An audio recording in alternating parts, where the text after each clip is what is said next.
ये बात उन दिनों की है जब बुद्धा मरवन में अपना समय व्यतीत कर रहे थे। इस समय तक बुद्ध की प्रसिद्धि दूर दूर तक फैल चुकी थी। बहुत दूर दूर से लोग अपनी चिंताओं और परेशानियों का समाधान हेतु बुद्ध के पास आते थे। ऐसे ही एक दिन जब बुद्धा मरवन में अपने शिष्यों को प्रवचन दे रहे थे, तभी एक अधेड़ उम्र का व्यक्ति अपने नौजवान पुत्र को अपने साथ लिए बुद्ध की तरफ चला आ रहा था। जब यह प्रवचन स्थल के पास पहुंच गए तो बुद्ध ने एक नजर उन पर डाली और इशारे से बैठने के लिए कहा। जब प्रवचन समाप्त हो गए और सभी लोग वहां से चले गए तो बुद्ध ने उस व्यक्ति को अपने पास बुलाया और बैठने के लिए कहा। वहां चारों तरफ हरियाली छाई हुई थी। मौसम बहुत सुहाना था और तरह तरह के पक्षियों की आवाजें गूंज रही थी। ऐसा नजारा देखकर उस व्यक्ति को अंदर से असीम शांति महसूस हो रही थी।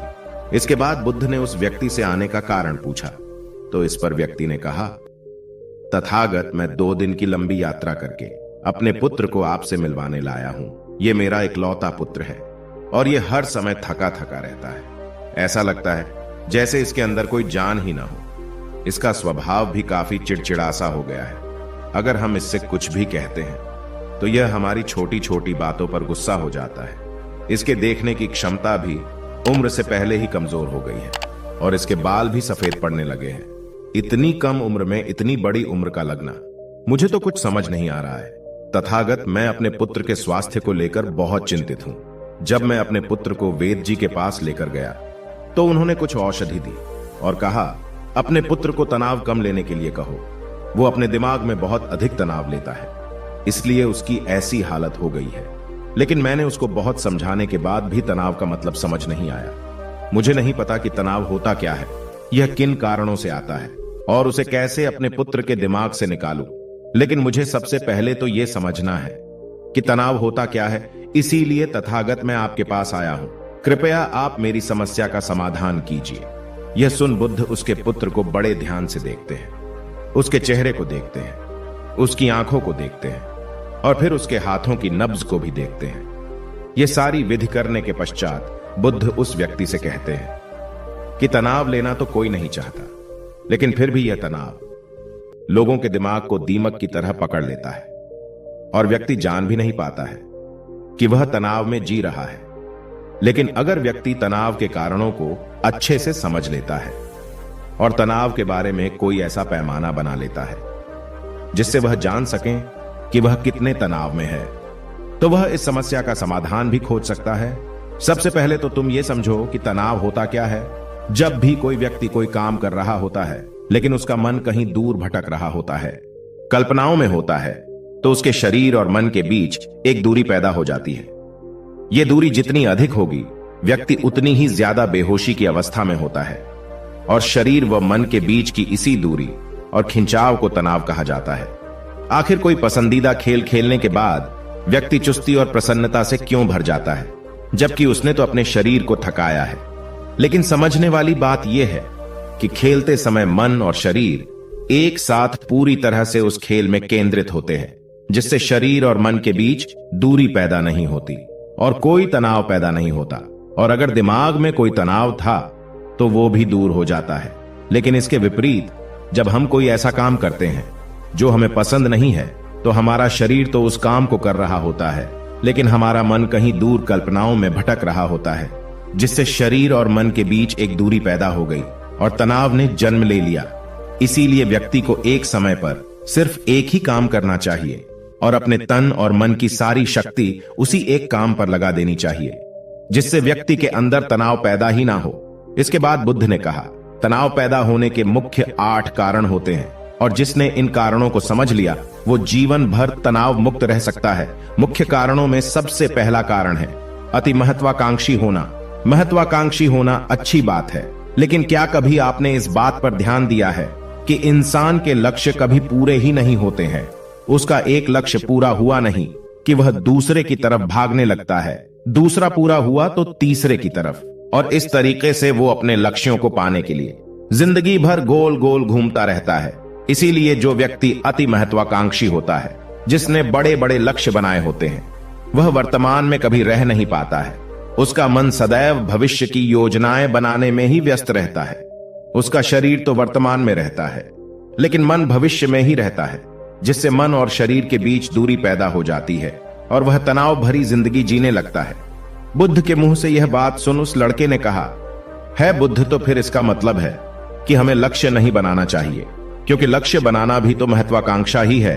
इस पर बुद्ध ने कहा, जीवन में लक्ष्य बनाना कोई गलत बात नहीं है, लेकिन समस्या तब उत्पन्न होती है जब वो अपना पूरा ध्यान उस लक्ष्य से मिलने वाले परिणाम पर ही लगा देते हैं और उसके परिणाम की चिंता करते रहते हैं। व्यक्ति को वर्तमान में जीना आना चाहिए। आप लक्ष्य बनाइए और उस लक्ष्य की प्राप्ति के लिए कड़ी मेहनत करिए, लेकिन साथ ही साथ आपको इस बात का भी ज्ञान होना चाहिए कि आप अभी वर्तमान में जी रहे हैं और वर्तमान ही सत्य है। बुद्ध ने आगे कहा, तनाव का दूसरा सबसे बड़ा कारण है ईर्ष्या करना है। जब व्यक्ति ईर्ष्या और जलन से भर जाता है तो उसका मन अंदर से सड़ने लगता है। ईर्ष्या एक आंतरिक घाव है। आंतरिक घाव यानी मन का घाव। व्यक्ति के शरीर का घाव तो भर सकता है, लेकिन मन का घाव कभी नहीं भर सकता। इसीलिए व्यक्ति को दूसरे की खुशी और तरक्की से कभी ईर्ष्या नहीं करनी चाहिए, क्योंकि ईर्ष्या तनाव का कारण है।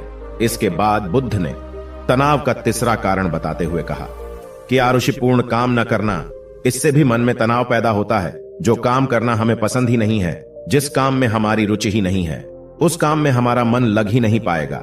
हमारा शरीर तो वहीं बैठा रहेगा, लेकिन हमारा मन कल्पनाओं की उड़ान भरेगा, जिससे शरीर और मन के बीच दूरी पैदा हो जाती है और व्यक्ति तनावग्रस्त हो जाता है। इसीलिए इंसान को हमेशा अपनी रुचि के अनुसार ही कार्य करना चाहिए। अगर व्यक्ति ने यह पता कर लिया कि उसे कौन सा काम करना पसंद है और वो उसी काम को अपने जीवन का लक्ष्य बना लेता है, तो फिर वो काम उसके लिए काम नहीं बल्कि एक खेल बन जाता है। फिर बुद्ध ने कहा, तनाव का चौथा कारण होता है किसी दूसरे से अच्छा रखना।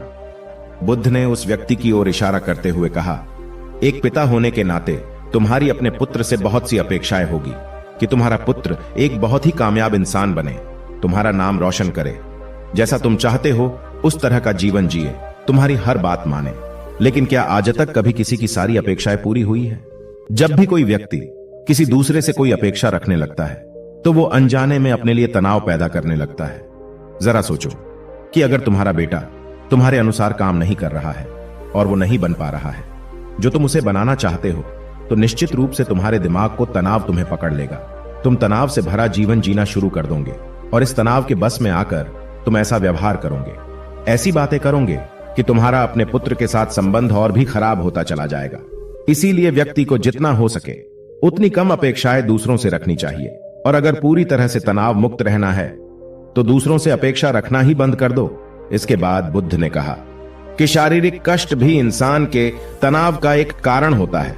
जब व्यक्ति किसी शारीरिक पीड़ा से गुजर रहा होता है तो उसका पूरा ध्यान अपने उस शारीरिक दर्द पर होता है और वो पूरे दिन बस उसी के बारे में सोचता रहता है, जिससे उसका मन दुख के विचारों से भर जाता है और ऐसी स्थिति में व्यक्ति तनावग्रस्त रहने लगता है।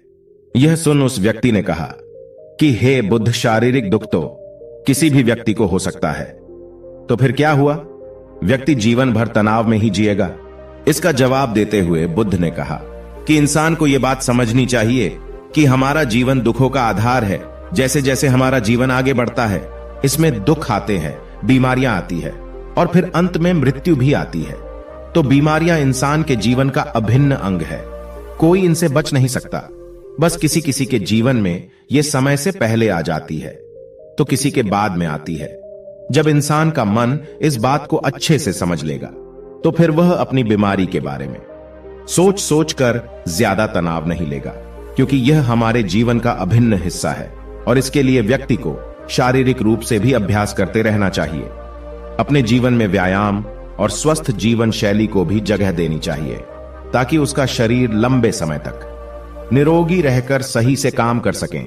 तनाव का अगला कारण होता है अपनी योजनाओं को समझने के लिए समय न देना।